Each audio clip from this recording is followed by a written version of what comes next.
Assalamu alaikum. My name is Mika and now we're journeying through the second year of Hijrah. Fasting. Fasting in the month of Ramadan was made obligatory upon all adult Muslims in the second year of the Hijrah in these words of the Quran.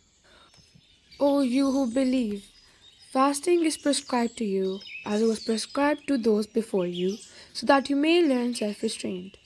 Chapter 2, verse 183. Now I'm going to talk about Zakat. The payment of zakat was also made obligatory upon all rich Muslims in the following words: And spend of your substance in the cause of Allah. Do good, for Allah loveth those who do good. Chapter 2, verse 195. Now let's learn about change of Qiblah.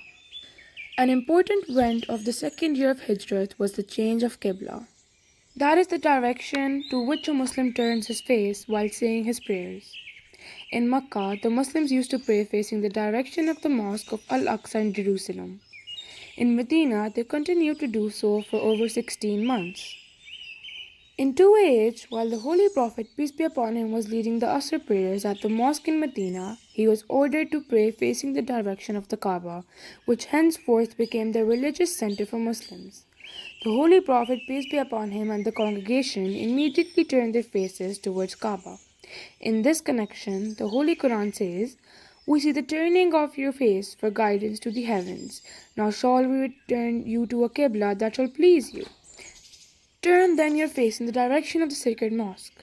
Chapter 2, verse 144. Now I'm going to be talking about the causes of Battle of Badr. During the first 13 years of his mission, the Holy Prophet, peace be upon him, had only one enemy to deal with in Makkah, the pagan Quraysh, who eventually forced him to leave Makkah. But in Madinah, he had to face opposition from three quarters. First were the Quraysh of Makkah, who were determined to crush the Holy Prophet, peace be upon him, and his followers. The increasing strength of the Muslims was seen by them as a threat both to their prestige as custodians of the Kaaba and to their social and economic leadership. Secondly, there were the Jews who had entered into a treaty with the Holy Prophet, peace be upon him. Yet they began to intrigue, and their various tribes began to break treaties with the Muslims. Apart from these two enemies, there were the hypocrites or the munafiqeen, who had accepted Islam but were working against the interests of the Muslims. The Holy Prophet, peace be upon him, had hardly settled down in Medina when the Quraysh of Makkah sent word to the people of Medina to hand over the Holy Prophet, peace be upon him, and the emigrants to them, or kill them. The Ansar, who had themselves invited the Holy Prophet, peace be upon him, to Medina, refused to do so. At that time, Abu Sufyan, a rich and influential leader of the Quraysh, was returning from Syria with a caravan carrying merchandise. He asked the Quraysh to send an armed expedition to escort him home safely, as he did not want to take the risk of interference from the Muslims on his way. The Quraysh dispatched an army to join Abu Sufyan in Syria. When Abu Sufyan reached Makkah safely, he asked the army to return, but they refused to do so. Some of the leaders, like Abu Jahl, insisted on advancing towards Medina. In the month of Safar 2 Allah had already given permission to fight against the disbelievers. Fight in the cause of Allah those who fight you. Chapter 2, verse 190. Now I'm going to talk about the events of Battle of Badr. When the Holy Prophet, peace be upon him, learned that the Quraysh were advancing towards Medina with the intention to attack, he immediately called the Muslims to take necessary steps. The Muhajirin and the Ansar got together to defend themselves. There were 313 men in all, with only 2 horses and a few camels. The Quraysh stopped at Badr, which is a village at a distance of about 80 miles from Medina. They had come with a huge quantity of food supply with them. Since they had arrived at Badr first, they occupied all important positions. They were about 1,000 in number, with all their best warriors and arms and a large number of horses and camels. When the Holy Prophet, peace be upon him, and his companions reached Badr, they were ill-equipped with arms, and the place which they occupied had no water. Before the battle started, the Holy Prophet, peace be upon him, prayed to Allah to help them against the enemies of Islam. The prayer was accepted, and heavenly assistance was promised in these words of the Quran. Remember, you implored the assistance of your Lord, and he answered you. I will assist you with 1,000 of the angels, ranks on ranks. Chapter 8, verse 9.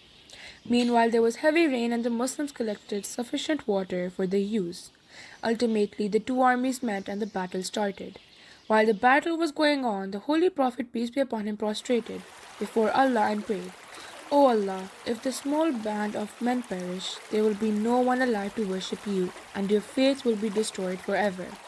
Regarding these two ill-matched armies, the Quran says, there has already been for you a sign in the two armies that met. In combat, one was fighting in the cause of Allah and the other resisting Allah. These saw with their own eyes twice their number, but Allah doth support with His aid whom He pleaseth. Chapter 3, verse 13.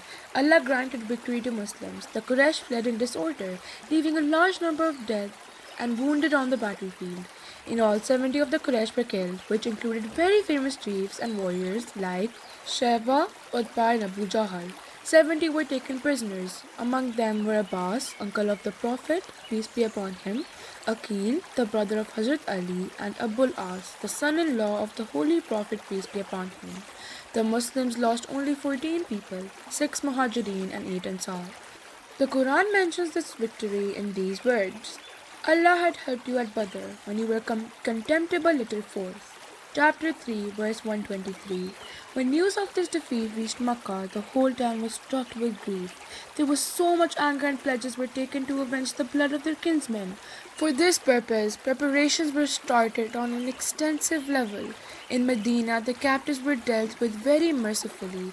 All those captives who could pay were freed after payment of ransom. The poor and the old were freed without any ransom. Those who could read and write were charged with the duty of teaching 10 Muslim children each and to get their freedom after a fixed period of teaching. Now let's learn about the importance of the battle. The Battle of Badr was the first decisive battle in Islam in the sense that truth, in spite of its numerical minority and limited resources, gained a clear victory over falsehood with all its material strength. If Muslims had not succeeded in this battle, Islam would have been wiped out from the earth forever.